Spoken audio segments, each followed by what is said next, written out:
Hello, music lovers. This is Vyash. Aditya. We are The Reacting Bros.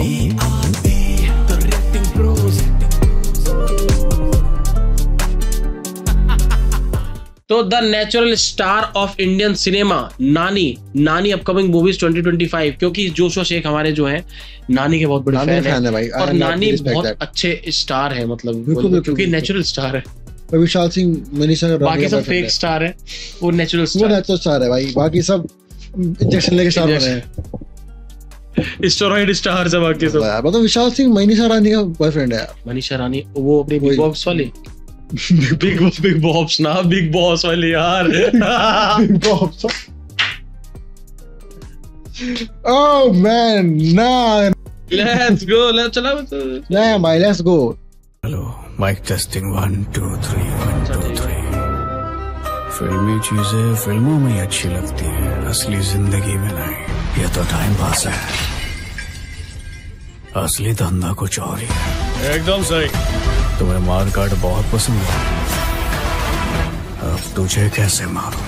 कोई ये नहीं कहना चाहिए कि इसके मरने पर मजा नहीं आया। तेलुगु सिनेमा का एक ऐसा स्टार जो आज एक प्रोड्यूसर भी है, लेकिन उसने डायरेक्टर से लेकर television presenter, radio jockey, dubbing artist, मतलब एक स्टार बनने से पहले उसने वो हर चीज की जो उसे उसके मंजिल तक ले जाए। एक ऐसा स्टार जिसे स्टार विद नो हेटर का टैग भी मिला, और उसने ना सिर्फ तेलुगु सिनेमा बल्कि पैन इंडिया में अपनी पहचान अपने दम पे बनाई। और सक्सेसफुल होने के बाद जब उसने अपनी प्रोडक्शन कंपनी खोली तो उसमें उसने बड़े बड़े स्टार्स, डायरेक्टर्स के बजाय अपनी प्रोड्यूस्ड की हुई फिल्मों में हमेशा नए टैलेंट को मौका दिया, नए film makers, fresh ideas, innovative content को प्रायोरिटी दी, और उसने तेलुगु सिनेमा को एज अ रिटर्न गिफ्ट में बहुत कुछ दिया। उसके श्याम सिंह रॉय, दशहरा, जर्सी, जेंटलमैन, ईगा, इन फिल्मों ने पैन इंडिया में भी अपनी पकड़ मजबूत की, और उसकी एक दो नहीं बल्कि काफी सारी फिल्मों ने हिंदी डब में 100 मिलियन का मार्क भी क्रॉस किया। हमारी सबसे successful series rise of star में अब तक हमने आपको 25+ स्टार्स की पूरी जर्नी बताई, लेकिन आज हम जिसके बारे में बात करने वाले हैं उन्हें दुनिया नेचुरल स्टार कह के बुलाती है, लेकिन उन्हें अपनी एक्टिंग में कुछ खास नजर नहीं आता, और उन्हें तो एक्टर भी नहीं बनना। But I thought it's not practical for me to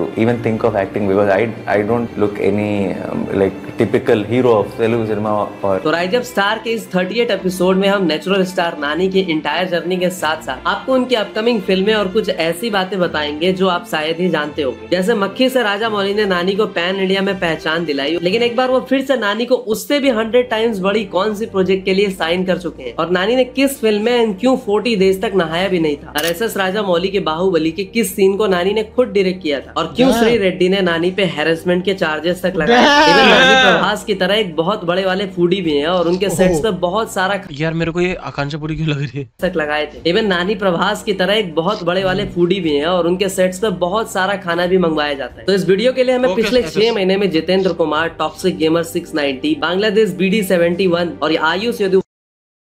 तू नेचुरल स्टार नानी के ऊपर वीडियो क्यों नहीं बना रहा है? कितने दिनों से बोल रहा हूँ।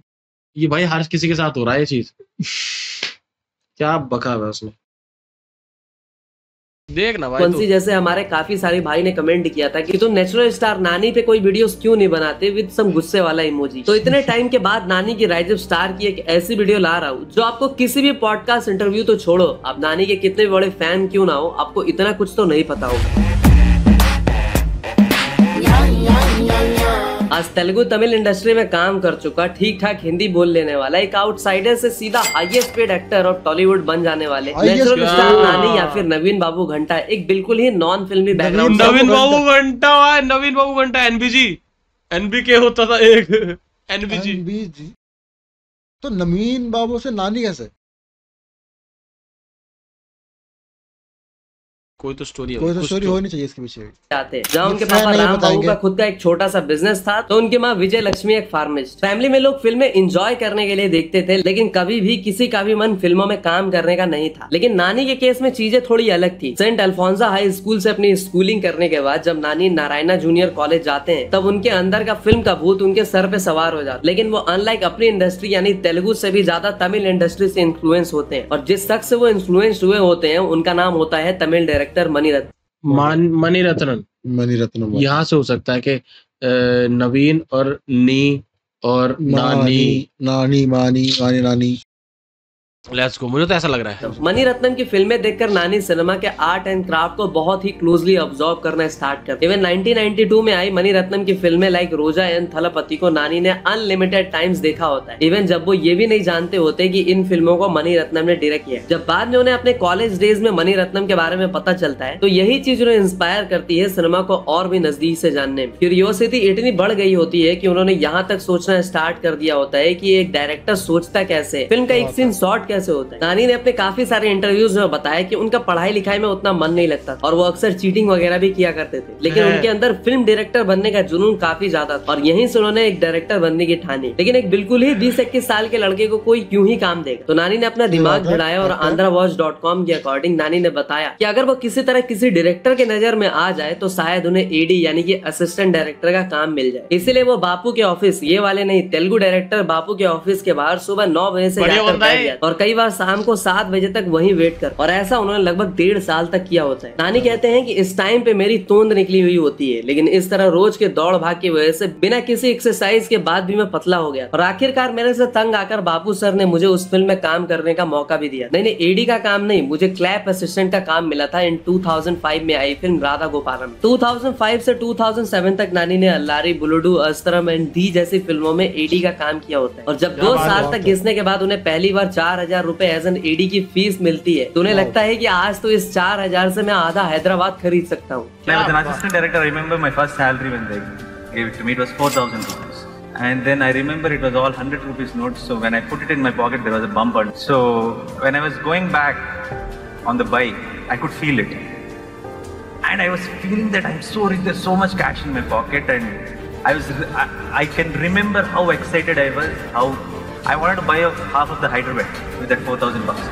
काम तो मिल रहा था लेकिन पहचान नहीं मिल पा रही थी, तो इस टाइम पे नानी ने अपना गुजारा करने के लिए बहुत सारे ऑड जॉब्स भी किए, जिसमें रेडियो जॉकी का जॉब भी शामिल था। 2 से 4 के बीच में नानी का एक शो आया करता है, इज नॉन स्टॉप नानी, जहाँ पर नानी एज ए रेडियो जॉकी 1 साल तक काम करते हैं, लेकिन ये काम भी उन्हें कुछ खास पसंद नहीं आता, तो बहुत सारे एड्स वगैरह भी किया करते हैं। उसी टाइम पे फेमस डायरेक्टर मोहन कृष्णन की नजर नानी पे पड़ी और उन्होंने नानी को अपनी फिल्म आस्था चम्मा ऑफर की और 2008 में नानी ने इस फिल्म से डेब्यू भी किया। अब वैसे तो ये एक वुमेन सेंट्रिक फिल्म थी, लेकिन नानी को उस फिल्म से पहचान मिली। Tiffy.com वालों ने तो यहाँ तक लिखा कि नानी has a good screen presence, he has good emotions and he dances well. उसके बाद 2009 से लेकर 2010 तक नानी की 2-3 फिल्में आती हैं, लाइक राइड, तेनी थूडा, भीमली कबाडी जाटू, जिसमें से 2 हिट तो एक फ्लॉप भी साबित होती है। लेकिन 2011 में एक फिल्म आती है आला मोद लेने दी, इस रोमांटिक कॉमेडी फिल्म क्या मोद लेने दी, क्या आजा मुझे लेने दे, आजा मुझे लेने दे, क्या बात, उससे पहले जाटू थी भाई, आजा मुझे लेने दी भाई, सुन ये बोला था ध्यान से अब भी साबित होती है। लेकिन 2011 में एक फिल्म आती है आला मोद लेने दी, इस रोमांटिक कॉमेडी फिल्म को नंदिनी रेड्डी ने डायरेक्ट किया होता है और नानी के साथ नित्या मेनन ने इस फिल्म में काम किया होता है। 4 करोड़ के बजट में बनी ये फिल्म 15 करोड़ का कलेक्शन करती है और इसे नंदी सीमा जैसे काफी सारे अवार्ड्स भी मिलते हैं और फिल्मी कंपेनियन वालों ने इसे 25 ग्रेटेस्ट फिल्म ऑफ डिकेड भी बताया होता है। आला मोद लेने दी की सक्सेस नानी के लिए एक ब्रेक थ्रू फिल्म साबित होती है और यही फिल्म उनके लिए काफी सारे दूसरे फिल्म डायरेक्टर एंड प्रोड्यूसर्स का पोर्टल भी खोल देती है। अगर आपको ये फिल्म हिंदी में देखनी है तो आप YouTube में हिंदी डब प्रेजेंट है एज दिल बेचारा ब्रेकअप का मारा। 2011 में भी नानी ने तमिल सिनेमा में भी एंट्री ली होती है एज वेपम से। जोशुआ शेख, अगर ये फिल्म जेन्युइनली इतनी बढ़िया है ना तो आप इसके बाद रिएक्शन रिक्वेस्ट कर सकते हो उसका,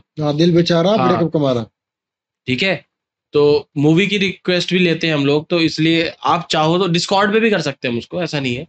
इन केस अगर यहाँ पे कम क्वालिटी में है, so we will will get that movie, then we can react on Discord as well, ठीक है। तो we are taking request for movies as well, अगर वो बहुत अच्छी है तभी, ऐसे नहीं कि कोई भी मूवी, ठीक है। बिल्कुल।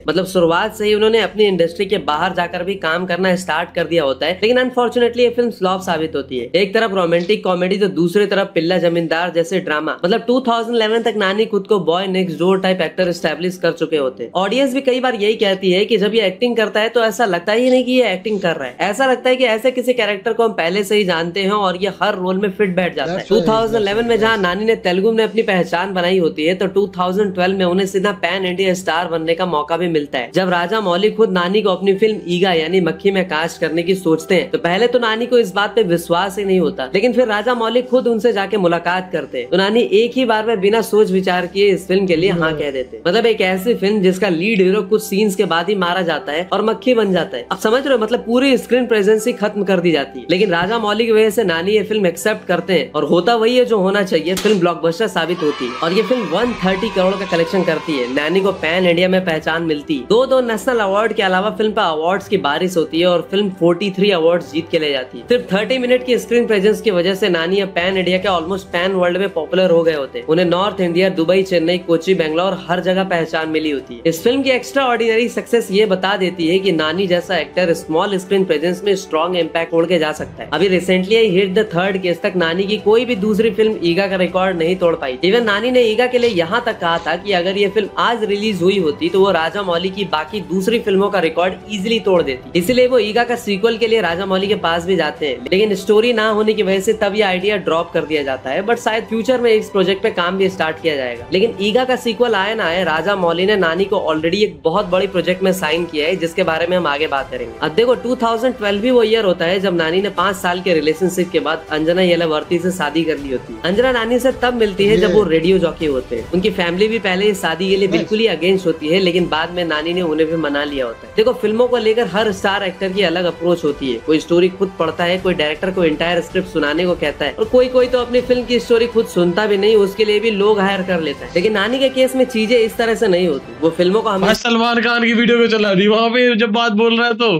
सलमान भाई की बेइज्जती सी फील हुई भाई। अल्लाह भाई को कुछ नहीं कहना है।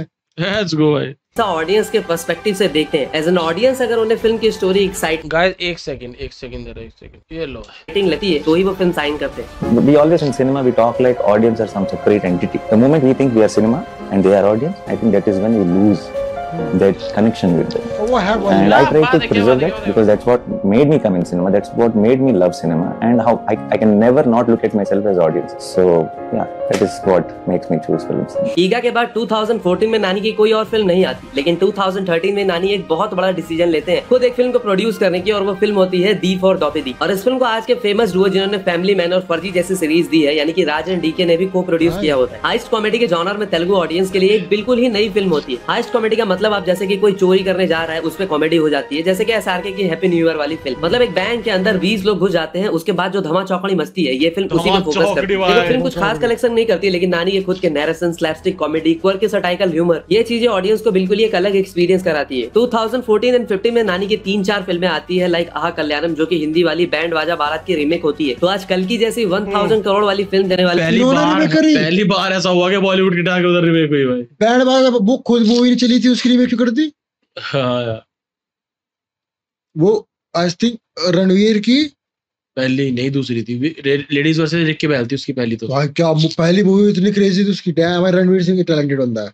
डायरेक्टर नाग अश्विन के साथ 2015 में नानी की एक फिल्म आती है, ये वाटे सुब्रमण्यम। हिंदी में बोले तो ये है जिंदगी, और यही फिल्म नाग अश्विन की डायरेक्शनल डेब्यू फिल्म भी होती है। इस फिल्म में नानी के साथ विजय देवराकोंडा भी होते हैं। 3 करोड़ की ये फिल्म 18 करोड़ का कलेक्शन करके हिट साबित होती है। और हिमालयास में 41 डेज की शूटिंग की वजह से नानी ने इस फिल्म में 40 दिनों में शायद 3-4 बार ही नहाया भी होता है। और इसी साल यानी कि 2015 में वो फिल्म भी आती है जिस फिल्म से नानी को नेचुरल स्टार नानी कह के बुलाया जाता है, और उस फिल्म का नाम होता है बल्ले बल्ले मगडी बॉय। डायरेक्टर मारुति, जो कि इस प्रभास के साथ द राजा साहब कर रहे हैं, उन्होंने इस फिल्म को डायरेक्ट किया होता है। और मारुति ही पहली बार नानी को नेचुरल स्टार नानी कह के भी बुलाते हैं। फिल्म पोस्टर्स पर भी छाप दिया जाता है। अब देखो वैसे तो आप में से काफी लोग कहोगे कि उन्हें ये नाम तो डायरेक्टर समुद्रीकर्णी ने दिया, लेकिन ऐसा है कि उन्होंने नानी को नेचुरल एक्टर कहा था, लेकिन नेचुरल स्टार का टैग उन्हें डायरेक्टर मारुति नहीं दिया था। और मारुति के दिए हुए इस नेचुरल स्टार के टाइटल को पब्लिक और क्रिटिक्स प्रजाति ने भी हंसी खुशी एक्सेप्ट कर लिया था, just because of the unbeatable performance of नानी। मनी रत्नम से इंस्पायर्ड नानी 2015 में सक्सेसफुल होने के बाद मनी रत्नम की ही फिल्म ओ कडाल कनमनी को फ्री में तेलुगु में डब किए होते हैं, क्योंकि उनके आइडल मनी रत्नम ने खुद उनसे रिक्वेस्ट जो की होती है। 2016 से 2018 तक नानी की लगभग 10 फिल्में आती है, और यही उनके करियर का सबसे प्राइम टाइम होता है, जब उन्होंने कृष्णा गड्डी, वीरा प्रेम गड्ढा, gentleman, Manju, Ninnu Kori, middle class अब्बाई, gang leader जैसी हिट सुपर हिट के अलावा निन्नू लोकल, जर्सी जैसी ब्लॉकबस्टर फिल्में भी तेलुगु सिनेमा में दी होती है। और काफी लोगों का विश्वास ही नहीं होता कि इतनी जल्दी 8-10 साल में एक आउटसाइडर इतना सक्सेसफुल कैसे हो सकता है। और ये वही फिल्में होती है जिसमें नानी आर्ट के साथ कॉमर्स की एंगेजमेंट कराते हैं और अपनी वर्सेटैलिटी भी प्रूव करते हैं, जैसे कि जेंटलमैन में IIM ग्रेजुएट या बिजनेसमैन का डबल रोल हो, या फिर निन्नू कोरी में डॉक्टर का अवतार, या फिर 170 million views views on Hindi dubbed वाली मिडिल क्लास बॉय, लेकिन जर्सी जैसी फिल्म ने ऑडियंस को अंदर से झकझोर के रख दिया होता है। देवराकोंडा के अर्जुन रेड्डी को एज कबीर सिंह छापने के बाद शाहिद तेलुगु की जर्सी को भी छापने निकलते हैं। जैसा उन्होंने कबीर सिंह में किया था सेम डायरेक्टर के साथ काम करना, ठीक वैसा ही इस फिल्म में भी उन्होंने सेम डायरेक्टर गौतम तिन्नौरी को फिल्म डायरेक्ट करने का जिम्मा दिया होता है, जिन्होंने नानी वाली ओरिजिनल जर्सी को भी डायरेक्ट किया था। लेकिन शायद ये भूल गए होते हैं कि नेचुरल स्टार नानी ने अगर कोई फिल्म कर दी तो फिर उस लेवल की परफॉर्मेंस को बीट कर पाना ऑलमोस्ट इम्पॉसिबल हो जाता है। हिंदुस्तान टाइम्स वालों ने भी लिखा होता है कि ये फिल्म जैसे नानी के लिए ही बनी थी। उन्होंने इस फिल्म में एक्टिंग की ही कहा, इसे एक्टिंग थोड़ी ना कहते हैं, उन्होंने अर्जुन के कैरेक्टर को जिया है। और 2017 में आई बाहुबली 2 के कुछ सीन्स को भी नानी ने खुद ही डायरेक्ट किया होता है। एक तरफ नानी इस तरह की माइंड ब्लोइंग फिल्में ला रहे होते हैं, तो दूसरी तरफ उन्होंने 2018 में ही खुद की प्रोडक्शन कंपनी भी स्टार्ट कर ली होती है एज वॉल पोस्टर सिनेमा, जहां उनका मकसद अपनी प्रोडक्शन कंपनी से पैसे कमाने से ज्यादा असली फिल्में बनाना होता है। मतलब कुछ ऐसी फिल्में जिसे शायद ही कोई दूसरा प्रोड्यूसर प्रोड्यूस भी करे, और यही सिनेमा के लिए उनका प्यार उनके अंदर के आर्टिस्ट को भी दिखाता है। 2018 में ही नानी के प्रोडक्शन से एक फिल्म आती है AWE, एक बिल्कुल ही unique narrative and genre bending film, जो लीनियर ट्रेडिशनल स्टोरी लाइन को फॉलो ना करके एक ही फिल्म में काफी सारी स्टोरीज को ऐड किया जाता है, जहां सारे कैरेक्टर एक दूसरे से अवेयर नहीं होते, लेकिन क्लाइमैक्स इन सबको ऐसे जोड़ता है कि ऑडियंस भौचक्का रह जाती है। और अपनी प्रोडक्शन कंपनी में नानी हमेशा नए नए टैलेंट, फ्रेश आइडियाज और फिल्म मेकर्स को चांस देते हैं। नानी ने खुद कहा होता है कि with good content a solid director can make a film without a superstar. नानी से भी नेपोटिज्म के सवाल पे पूछा गया होता है कि आपके साथ भी तो भेदभाव हुआ ही होगा। इवन अभी रिसेंटली राज अवानी के पॉडकास्ट में भी उनसे यही सवाल पूछा जाता है,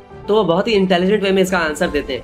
होप, डार्क में भी होप रहना चाहिए। सक्सेस होगा बोल के कॉन्फिडेंस भी नहीं है मुझे, मगर पता है सक्सेस होगा तो होगा, नहीं होगा तो भी फिल्म्स में ही रहूंगा। लाइक मैं भी ट्राई करते रहूंगा, हाँ थोड़ा वो असिस्टेंट डायरेक्टर जॉब करते रहूंगा या किसी और जॉब करूंगा मेंटेनेंस के लिए या बस गाड़ी चलाने के लिए।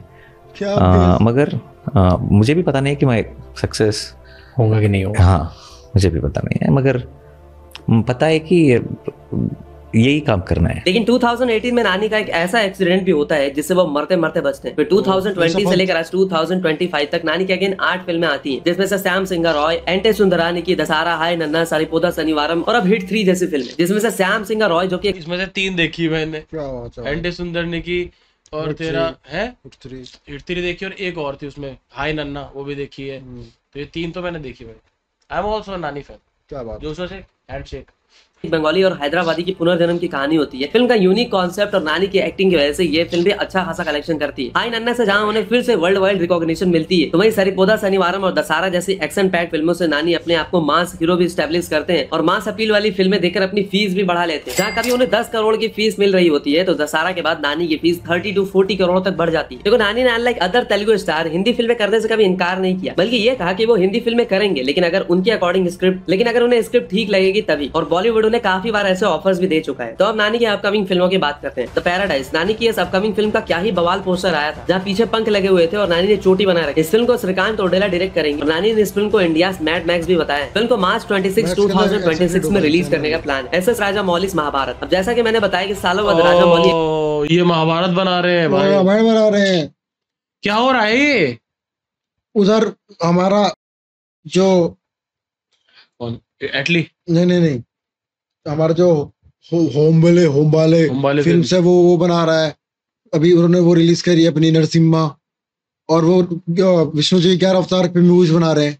अब भाई लोग कह रहे हैं कि आज तक अभी तक हमने इतने रियलिज्म नहीं देखा एनिमेटेड मूवी में। लोग पागल हो रहे हैं। ब्रह्मा वो नरसिम्हा वाली जो न्यू मूवी देखेंगे यार, उसको भी देखेंगे। मतलब समझ रहे हो genuinely that Rajamouli's last movie who Mahabharat, इसके बाद मूवी बनाना छोड़ देंगे वो? क्यों भाई? इसलिए 200 करोड़ रुपए लग रहे हैं कि भाई इसके बाद ले लेते। बताओ भाई, महाभारत बना रहे भाई, महाभारत बना रहे हैं। सुदीक्षा ही बताओ यार, है मैं तो कल ले बात है सुदीक्षा ही बताओ यार, है कर लो बात यार कि महाभारत बना रहे हो। रामायण के लिए तब तो दोनों के लिए राजामौली बना रहा है तो बड़ा काम होगा। मैं तो महाभारत के लिए एक्साइटेड हूं। मैं तो कह रहा हूँ भाई, अगर इन्होंने 500 करोड़ फीस कर दी ना डायरेक्टर की अपनी, तो भाई मुझे लगता है कि दे भी देंगे। और भाई इतिहास में कभी कोई इतना अचीव नहीं कर पाएगा, क्योंकि सबको पता है रामायण और महाभारत चलेगी 100% भाई। जहाँ पे आप यार लास्ट मूवी क्यों यार? ये वैसे 4 अभी इनकी एज काफी है, 2029 में वो आएगी हमारी ये SSMB 20। उसके बाद अपनी मूवी महाभारत बनाएंगे तो 5 साल लेंगे, तो इनकी उम्र तब तक हो जाएगी। अपना 10-15 साल का काम लेके बैठे हैं कि भैया उसके बाद तो लास्ट मूवी है, बस बात खत्म। ये तो है। चलो भाई, कंप्लीट करते हैं। एक बार फिर से नानी के साथ एक फिल्म अनाउंस कर चुके हैं और वो है grand epic Mahabharat. Actually Aamir Khan लग रहा है यार। राजा मौली एक बार फिर से नानी के साथ एक फिल्म अनाउंस कर चुके हैं और वो है आमिर खान। कहानी है आमिर खान, प्रभास और ऋतिक रोशन। ये कौन है वो बनाने वाला, पोस्टर बनाने वाला भाई? ये प्रभास तो लग भी रहा है। आमिर खान की तो मुंडिया लग रही है। ऋतिक रोशन को देख तू भाई, ऋतिक रोशन तो ऐसा लग रहा है शाहरुख खान के ऊपर ऋतिक रोशन की शक्ल लगा दी कसम से भाई साहब। Grand epic Mahabharat. Actually Rajamouli ने खुद इसकी अनाउंसमेंट हिट 3 के इवेंट पे की थी। इसके अलावा सुजीत के साथ भी नानी की एक अनटाइटन फिल्म अनाउंस हुई थी। वहीं सैलेश कोलोनू के साथ कॉमेडी फिल्म भी अनाउंस हुई थी। तो भाई ये थी नानी की इंटायर जर्नी के साथ साथ उनकी अपकमिंग फिल्मों के लिस्ट। और हमेशा की तरह आपसे 3 सवाल। फर्स्ट, नानी किस डायरेक्टर से इंस्पायर्ड होकर डायरेक्टर बनने निकले थे? सेकंड, नानी ने किस फिल्म में तमिल डेब्यू किया था? थर्ड, नानी की प्रोडक्शन कंपनी का नाम क्या है? तो आंसर जरूर देना क्योंकि WPC वॉल पोस्टर सिनेमा। तीनों के आंसर दे दिए, चलो बाय बाय। आमिर खान महाभारत बना रहा है ना? है हाँ वही तो, तभी तो मतलब आमिर खान क्यों बना रहा है महाभारत? लगान थोड़ी है महाभारत जो भाई। देखो सीधी बात है, अगर तुम इन टॉपिक से पिक्चर बनाओ तो फिर तो या तो वही रामायण वाला लेवल ही हिट कर दो, क्योंकि वो एक लेवल सेट करने वाली है रामायण जब भी आएगी। ट्रेलर नहीं सेट कर दिया, जब आपको पता है उसका प्रोड्यूसर कौन है और वो किस कंपनी का मालिक है, तो अब हॉलीवुड की मूवीज क्या रह गई भाई? Prabhas, Nani and Mahesh Babu is also there in Mahabharat. भाई मजा आ जाएगा, भाई मजा आ जाएगा जेन्युइनली।